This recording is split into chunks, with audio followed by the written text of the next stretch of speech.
हम भारतीय न्यूज, आपकी सोच से भी तेज खबर। राजनीति के आंगन से जुर्म की दुनिया तक, ग्रामीण इलाकों से शहर की गलियों तक, प्रदेश की हर छोटी बड़ी खबर से करेंगे आपको रूबरू। नमस्कार, आप देख रहे हैं हम भारतीय न्यूज। इस वक्त की सबसे खास खबर आप देख रहे हैं हम भारतीय न्यूज। संवाददाता मो अशरफ, जिला ब्यूरो चीफ, सारण, बिहार। समाहरणालय सभागार में लोकसभा आम निर्वाचन की घोषणा के उपरांत जिला निर्वाचन पदाधिकारी ने किया प्रेस ब्रीफिंग। जिले में लोकसभा आम निर्वाचन 2024 को लेकर समाहरणालय सभागार में जिला निर्वाचन पदाधिकारी सह डीएम ने निर्वाचन की घोषणा के उपरांत प्रेस ब्रीफिंग कर चुनाव से संबंधित विभिन्न जानकारियां दी। आप लोग सभी अवगत होंगे, पहले क्या होता था कि पोलिंग पार्टी जो है वो अपना सामग्री लेके वो चले जाते थे और एक पीसीसीपी मजिस्ट्रेट होते थे जो आते थे और ईवीएम को वो लेके और बूथ तक पहुंचाते थे। इस बार जो है वो अन्य राज्यों के तर्ज पर भी इस बार पीसीसीपी व्यवस्था को खत्म कर दिया गया है। तो जो हमारे पोलिंग पार्टी होंगे वही जो है वो ईवीएम को लेके जो जाएंगे। इस बार क्या है, बीच की जो पीसीसीपी है वो नहीं रहेंगे। उसके संबंध में हम लोग जो विस्तृत व्यवस्था कर रहे हैं, केवल आप लोगों के जानकारी के लिए हम लोग कर रहे हैं। और उसी के तहत हम लोगों ने व्हीकल का भी व्यवस्था किया है कि कितने व्हीकल की आवश्यकता होगी, पुलिस को कितनी जरूरत होगी, हमारे पोलिंग पार्टी को कितनी व्यवस्था आवश्यकता होगी। उस हिसाब से हम लोगों के जो आकलन किया है, तो हम लोगों को जो रिक्वायरमेंट ऑफ व्हीकल है लगभग 3000 व्हीकल वगैरह की आवश्यकता होगी, जिसको हम लोग मिक्स करेंगे।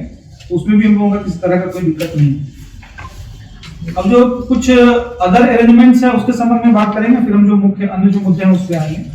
वर्तमान में जो हम लोगों का जो है, चूंकि ये व्यवस्था हम लोगों ने जो बताया, पहले जो होता था एक ही जगह से आपका जो है वो डिस्पैच होता था, लेकिन अब व्यवस्था बदल गई। इसमें हो गया कि एक पीसीसीपी आता था और 3 बूथ को जो है वो ईवीएम को लेके वो पहुंचता था।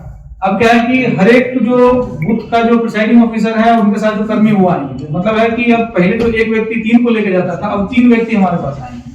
तो इसका अर्थ यह हुआ कि हमको जो है वो एक जगह में क्राउड ज्यादा होगा, इसलिए हमको डिस्पैच सेंटर अलग अलग करने की आवश्यकता उसमें हुई। तो कुल मिला के हम लोग जो है वो 4 डिस्पैच सेंटर हम लोग बना रहे हैं। 4 डिस्पैच सेंटर जो है वो राजेंद्र कॉलेज हम लोग चिन्हित किए हैं, दूसरा जो है बाजार समिति है, तीसरा जो है वो आईटीआई जो मढ़ौरा में है उसको हम लोग सिलेक्ट किए हैं, और चौथा जो है वो जयप्रकाश विद्यालय छपरा हम लोग सिलेक्ट किए हैं। तो 4 जगह से हम लोगों का वो डिस्पैच होगा, अलग अलग विधानसभा हम लोगों ने टाइप करके रखा है।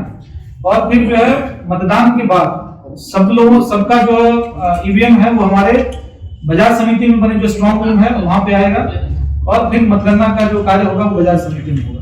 ठीक है, ये आपके जानकारी के लिए हम लोग ये बता रहे हैं।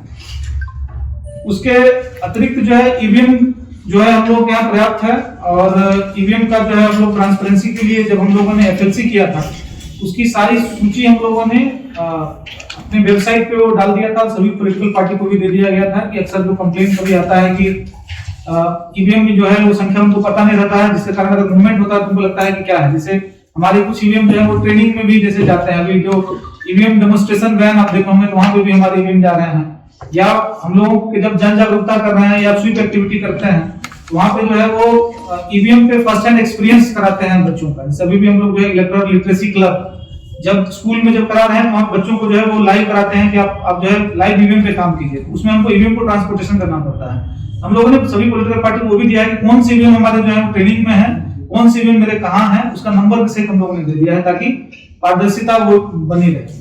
हम लोगों के पास जो है ईवीएम भी हमारे जो है वो पर्याप्त मात्रा में है, उसमें भी किसी तरह की कोई दिक्कत नहीं। अब हम लोग आ जाते हैं जो आज जो प्रेस नोट हो गया, तो प्रेस नोट होने के बाद कुछ जो गतिविधियां हम लोगों को करनी रहती है वो हम लोगों के लिए महत्वपूर्ण है। तो सबसे पहला चीज है जो आप लोग अवगत हैं कि जितने भी सरकारी बिल्डिंग है, सरकारी बिल्डिंग पे किसी भी तरह का अगर वो पोस्टर, बैनर, झंडा इस तरह का उसको हम लोगों को क्लीन करना है। तो आज प्रेस नोट हो गया, आज से हम लोग की कार्रवाई शुरू है। कुछ दिन पहले हम लोगों ने बैठक किया था, तो सभी जो पदाधिकारी हैं उनको हम लोगों ने बता दिया था कि अब पहले से चिन्हित करके रखें। आज मैं आपके साथ प्रेस ब्रीफिंग कर रहा हूँ, हमारी टीम जो है फील्ड में मूव कर रही है, मूव करके जितने भी जो बैनर हैं, फ्लैग्स हैं, झंडे हैं, वो सबको सब हटा रहे हैं। ये 24 घंटे के अंदर हम लोग सरकारी भवन पे से हटाना है। आयोग का फिर डायरेक्शन है कि 48 घंटे के अंदर हमको जो सामूहिक जो प्लेस है, सार्वजनिक प्लेसेस हैं, वहां से हम लोग हटाना है, और 72 घंटे का जो है उसमें सभी जगह से हटाना है। आप लोगों के माध्यम से हम लोग बताना चाहेंगे कि कोई भी प्राइवेट प्लेस पे भी अगर किसी का होगा, उस जो प्राइवेट प्लेस के जो ऑनर है उनकी भी जिम्मेदारी है कि वो अपना झंडा वंडा हटा ले। आपके माध्यम से हम यह भी उनको बताना चाहेंगे कि अगर कोई भी प्राइवेट परिसर किसी पॉलिटिकल एक्टिविटी में अगर वो का यूज होता है या उसको उनके बिल्डिंग के ऊपर जो है पोस्टर चिपकाया जाता है, अगर वो सहमति देते हैं तब अलाउ होगा, लेकिन सहमति जो है देंगे उसकी सूचना हम लोगों को भी उनको देनी पड़ेगी। ऐसा नहीं है कि वो जो है वो अपना परिसर को पॉलिटिकल चीज के उपयोग कराने दे रहे हैं और फिर हमको इन्फॉर्मेशन नहीं दे। अगर वो बिना बताए कोई पॉलिटिकल पार्टी अगर उनके प्राइवेट प्रॉपर्टी पे अगर कुछ करता है तो फिर जो हम लोग एमसीसी का वायलेशन के अंतर्गत उन पे केस भी होगा।